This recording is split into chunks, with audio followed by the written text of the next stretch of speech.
Welcome to the VarsityKansas.com Big Show. I am Joanna Chadwick of the Wichita Eagle and VarsityKansas.com, and we are taping here at KSN.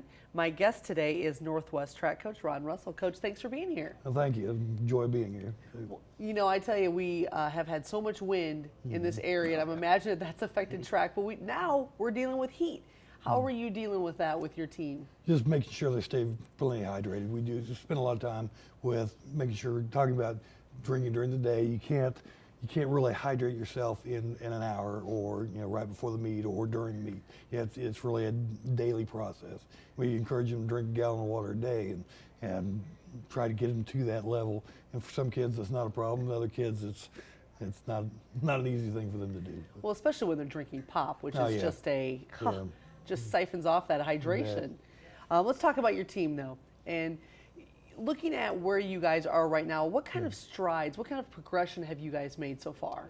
Particularly on the girls' side, we've come leaps and bounds. When I first got to Northwest, we teased them a lot about girls were just more of a social outfit than an actual competitive team. Now they're starting to turn that corner, and they've had good girls teams in the past in Northwest, but the last few years that they'd been over there, they really, it was more kind of a, like I said, social thing. Now they're getting the idea that they can be competitive, that they can do different things. We're scoring points in every area. Kalia Carr's doing a great job in the throws, scoring points for us just about every time. Gabby Reyna's done a great job in the distance races, scoring points for us there, and Naria Hall is also coming through for us in the sprints. So we've really picked it up there quite a bit. And our boys team, we've consistently been strong since I've been at Northwest. We get contributions from everywhere, and a lot of times like in particular with our throwers, they'll kind of come out of nowhere. Zach Westhoff is our throws coach, and he does a phenomenal job with the kids, getting them built up, getting them progressing during the season, getting them where they need to be. So we should be, like I said, we should be right in the mix. I'm very excited to get to the championship season here coming up next 2 weeks. Yeah, it's coming up so quickly, I can't even believe it. Yeah. You mentioned Gabrielle Reyes, and she keeps breaking your school records, huh? Yeah, Gabrielle, she's a super kid. It's nice to have great kids, and with cross country and distance kids in particular, I run into that a lot. 23 years of coaching, I don't know if I've had more than 2 or 3 kids that even could be considered, borderline. They've all been great kids, a lot of really good kids, and she fits right in with that. Plus, she is such a trooper and works so hard. We went to the campus meet, and I was very concerned about having a freshman girl run both a mile and 2 mile in the same race, and she did an outstanding job. Broke her school record in both races, won the mile, won the 2 mile going away, but we have the Garden City girls, and Garden City is very deep and very tough. And we kind of got an eye-opener last weekend in Hutch. They beat us in both races, but it gave us a little more incentive, even though she still broke her school records again, or her own records again. It was kind of a humbling experience and an eye-opener for us that yes, we're very good, but we need to be even better. And that's this thing with our regional this year, the girls' side in particular. There's going to be a lot of good girls that won't get to go to the state, won't get to travel. That normal years they'd be a shoe-in. This year you're going to have to be outstanding to make it through that regional, and so we have that in mind. We're not going to sit on our laurels and wait for things to happen. We need to get out and continue to work hard, continue to do things, and hopefully good things will happen. So that's where we're in the crunch time too, aren't we? I mean, absolutely. You got to start. Well, and Kalia Carr is someone that you mentioned. I'll be writing about Kalia for Getting to Know feature this week in the Wichita Eagle and VarsityKansas.com. Let's talk a little bit on the boys side. Deron Thompson, of course, going to Colorado State for football. Right. The kid is so fast, and last year he got injured there in the finals race. And how bad do you want to see this kid be healthy for state? Yeah, healthy is one thing, and just there's no kid I think on our team that deserves it more than Deron does. He's had success at state, but we want to get that state championship for him. We want to get him in the position where he can win that, and he's really focusing on the 100 and 200, but he also has a shot in the 400. So we may be looking at that. That's kind of one of those things that if we can keep him healthy enough, we don't want to screw him up so he can't go. But we're looking at that. And then our 4x4 team, which he's a part of, last week at the Hutch ran 3:22, which is just 0.3 of a second off our school record. So there's a lot of options. There's a lot of things he can do. finding that best fit, keeping them healthy, keeping them going is what we're looking at. But he has just been lights out this year. He's been so strong and consistently been running well and running to his ability. So we're very excited. We hope big things happen here. You know, we have in the area, and I suppose this is anywhere, but you tend to see the same teams over and over and over again. And I think in this instance with Duran and Khalil Burnett out at East, it makes for a little fascinating competition there. Yeah.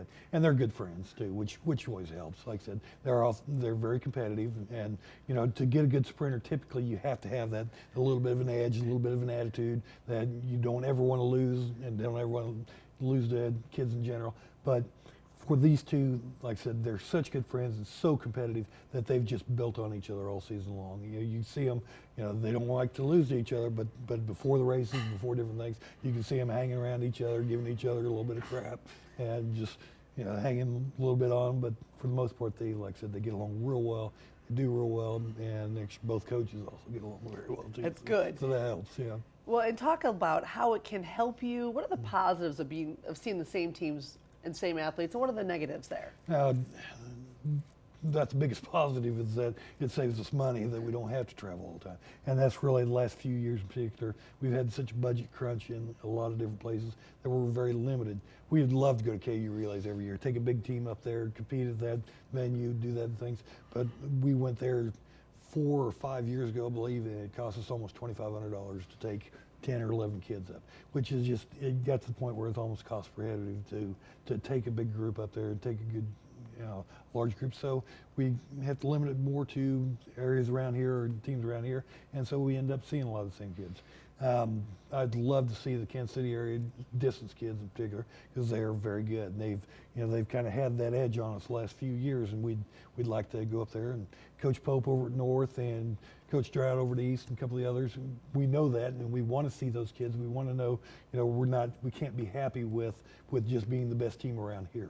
We want to be one of the best teams in the state. In order to do that, you need to see those teams. So, you know, at times, yeah, it's good to stay around here. Yeah, it's good to see these same people and run against them again. But there's a lot of times when we'd say, yeah, I'd really like to be able to have unlimited funds and go up there and see all the teams that we'd like to see, and see the Shawnee Mission schools and the Olathe schools and some of the others that are putting up these big marks and doing well and compete against them. Well, let's talk about events. If you were, you know, the god of track in Kansas, which you're not, Yeah. but if you were, Yeah. what events would you add? That's kind of a tough question, to be honest, because we have 14 events. We get a chance for kids to do a lot of different things. The steeple we've brought in the last few years, and that's been interesting. There's a lot of throws coaches that would love to see the high school hammer. High school hammer makes me very nervous. And why is that? It's just, I know it can be done safely. I know that, you know, with proper training and everything. But when you take, you know, a heavy ball at the end of basically a bungee cord, and you start swinging it around and then letting it fly wherever it lands, it can be kind of a scary thing. And then we spend a lot of time as coaches going over safety issues and doing different things. And so, you know, those two events have come up quite a bit, and it's a fun event. It's kind of fun to watch, but if that.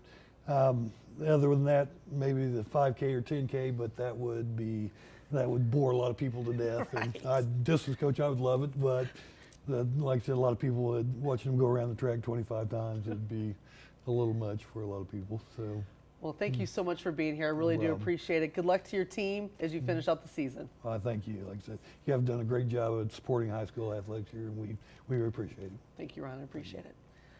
All right, well, you'll be able to see Ron in the future if you come to the VarsityKansas.com Skills Day. He will be out there helping for the second straight year with our track aspect of the Skills Day. It is June 6th at Heights. You can go to VarsityKansas.com and you can enroll your child for free.